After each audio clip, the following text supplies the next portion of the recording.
William Commonus Beaumont states, "The flood immortalizes the collision of a fallen planet, later termed Satan, actually a cometary body with our Earth." Consider what this reveals. He postulates that a planet, later termed Satan, fell to the earth, creating the flood we see recorded in the Bible and other myths. Lucifer, or Tiamat, was a planet known to ancient cultures as the Glistening One, the dragon of chaotic salt waters. The light from the sun illuminated this planet's water, which gave it a glow that rivaled the sun's own light, which is where we hear about Lucifer rivaling the Lord. The Lord in this case being the sun, which sustains and gives warmth to the earth.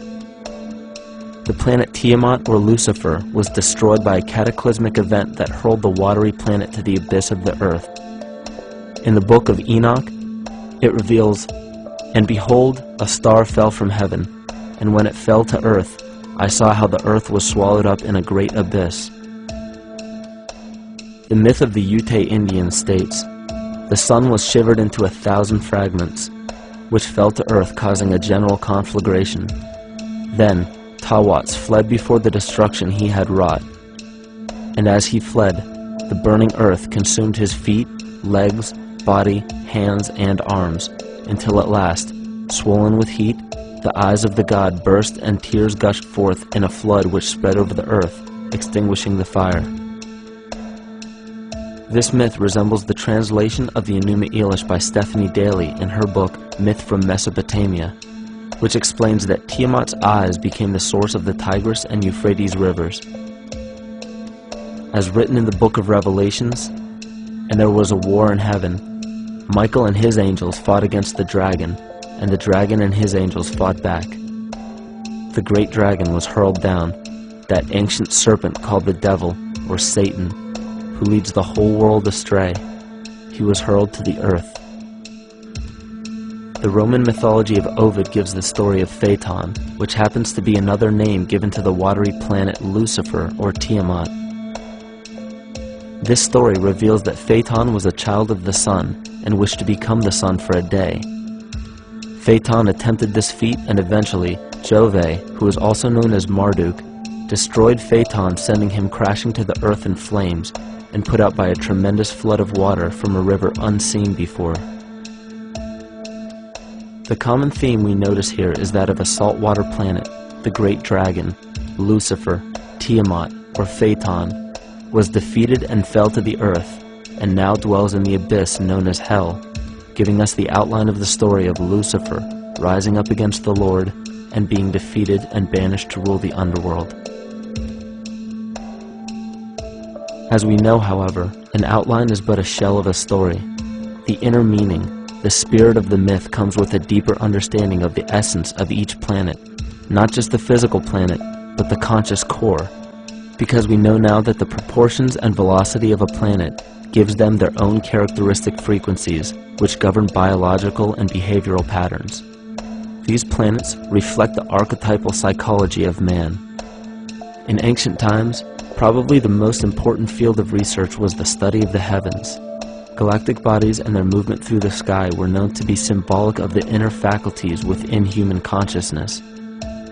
Within all organisms, outdated science has only explained the physical world measured by our five senses. Only in esoteric religions, mysticism, and quantum fields of science are we to find any attempt at explaining where thoughts and emotions fit into the sense-perceptible world. We also understand now that humanity is a community of cells within the organism of the Earth. The Earth, therefore, is a higher organism that shapes our form and function. This higher organism and all other planetary bodies are governed by consciousness, just as we individual humans are. Therefore, the Newtonian belief that galactic bodies are nothing more than lifeless forms floating in space is tantamount to claiming that we humans are nothing more than a composite of elements in motion. We know that this is untrue because we feel, we think, and furthermore we see the result of our consciousness creating what we call life. Plato wrote, "This world is indeed a living being, endowed with a soul and intelligence, a single visible living entity containing all other living entities. which by their nature are all related. Furthermore, the cosmos is a single living creature which contains all living creatures within it. And in an article out of the Sufi journal, the author writes, "The world is a living spiritual being." This was understood by the ancient philosophers and the alchemists who referred to the spiritual essence of the world as the anima mundi, the soul of the world. In scriptures, we hear of the claim that angels guide the inner soulful actions of people, or that the gods wield influence over man. Most ancient spiritual and scientific teachings held the belief that the hierarchies of the gods, angels, archangels, archai, all the way down to the cherubim and the seraphim, are the hierarchies within the human psyche. In this way, we must understand that when the whole of ancient myths and sacred scriptures speak of spiritual influence from a higher being, they were speaking of archetypal forces that are inherent within us, not an influence from an external source.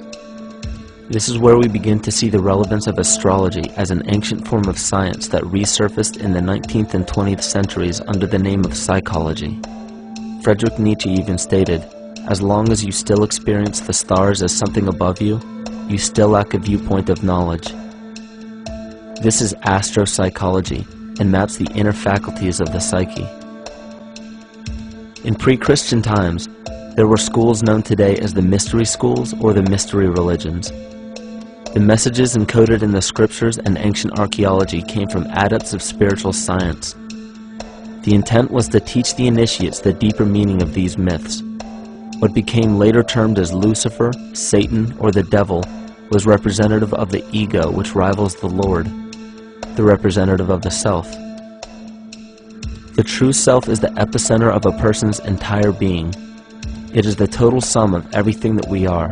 The false ego, on the other hand, is the idea and concept we create about ourselves in the course of our lives, which typically excludes any qualities we don't wish to accept about ourselves. However, humanity has been endowed with the freedom to choose either to obey the true self or to give in to the temptation of the vanity and materialism of the false ego.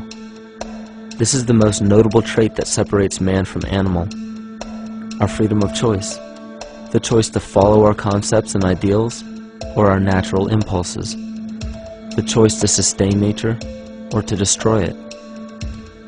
This freedom of choice weighs on the fate of the entire organism that we call humanity. Cancer begins with a group of cells within a community that fail to communicate with the conscious signal of the organism. Those cells begin to grow out of control and spread to other areas of the organism. This very disease is evident in our world today. The cancer upon our earth is the domination of our false ego and our divorce from nature. Collectively, among every human, the cancer upon our earth is the domination of our false ego and our divorce from nature.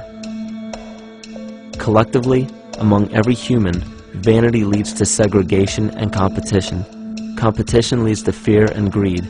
Greed leads to deceit and immorality. And immorality is the breeding ground for illness, waging war on our earth. Every act of hatred and destructiveness in our world begins with self-hate and self-destructiveness. And it all begins with a breakdown in communication.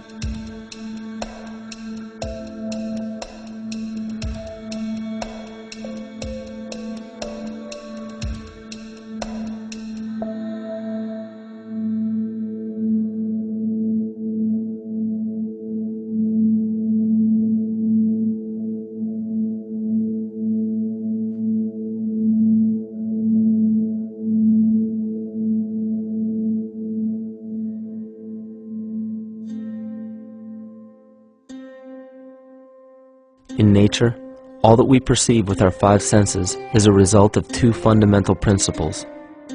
Everything in existence is made of a relationship between vibration and matter. Vibration is a masculine creative force countered by matter, which is a feminine receptive force. Thus begins the principle of duality. We see this duality in ancient myths and philosophies, yet only those philosophies and scriptures that were perverted and raped of the original meaning gave the impression that one polarity was good while the other was evil. The original sages, adepts, and shamans taught that both are necessary, and one would not exist without the other. These two important principles come together to form all things in the universe. This is Cimática. Even language, logos, the communication of any and all things in nature, depends upon this principle.